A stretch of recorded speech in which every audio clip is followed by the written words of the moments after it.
రాష్ట్ర ప్రభుత్వం భవన నిర్మాణ కార్మికుల సంక్షేమ బోర్డును పునరుద్ధరించి కార్మికులకు సంక్షేమ పథకాలు అమలు చేయాలని కోరుతూ విశాఖ ఆర్టీసీ కాంప్లెక్స్ లలిత జ్యువెలర్స్ నుండి జీవీఎంసీ గాంధీ విగ్రహం వరకు భారీ ప్రదర్శన అనంతరం ధర్నా జరిగింది.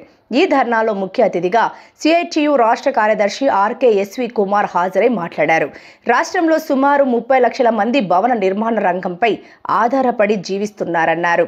భవన నిర్మాణ కార్మికుల కోసం ఏర్పాటు చేసిన సంక్షేమ బోర్డు ద్వారా గత అనేక సంవత్సరాలుగా అమలవుతున్న సంక్షేమ పథకాలను ఆపేస్తూ గత వైసీపీ ప్రభుత్వం 1214 మెమో జారీ చేసిందని, ఫలితంగా లక్షలాది మంది భవన నిర్మాణ కార్మికులు తీవ్ర ఇబ్బందులకు గురయ్యారన్నారు.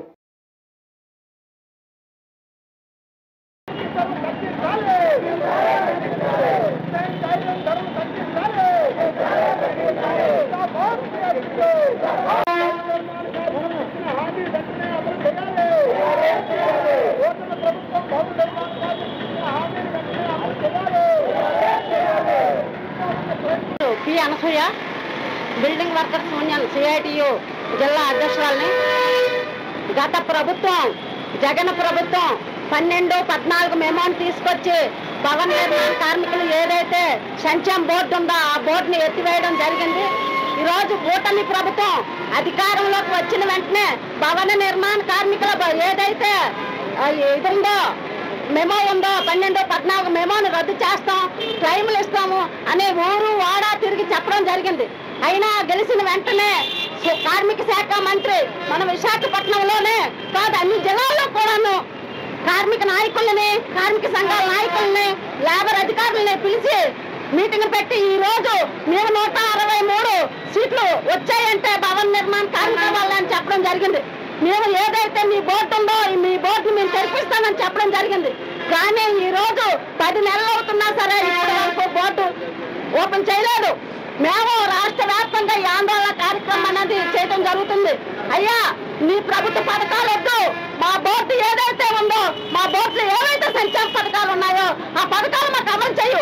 ఏదైతే మేము సెస్ చెల్లిస్తా ఉన్నామో బిల్లుకి మేము పనిచేస్తేనే సెస్ అవుతుందో ఆ సెస్ సొమ్ము మా కార్మికులకు ఇయ్యు అని మేము అడుగుతా ఉన్నాం సిఐటిగా భవన నిర్మాణ కార్మిక సంఘంగా. అదే కాకుండా ఈ రోజు భవన నిర్మాణ కార్మికులు 3 రోజుల కిందట సిమెంట్ బస్తా మీద 60 రూపాయలు పెరిగింది. విపరీతంగా రేట్లు పెరిగిపోతా ఉన్నాయి. భవన నిర్మాణ కార్మికుల సంక్షేమ బోర్డును పనిచేయించాలని చెప్పి రాష్ట్ర వ్యాప్తంగా ఈరోజు సిఐటియు ఆధ్వర్యంలో నిరసన కార్యక్రమాలు అనేవి జరుగుతూ ఉన్నాయి. ప్రధానంగా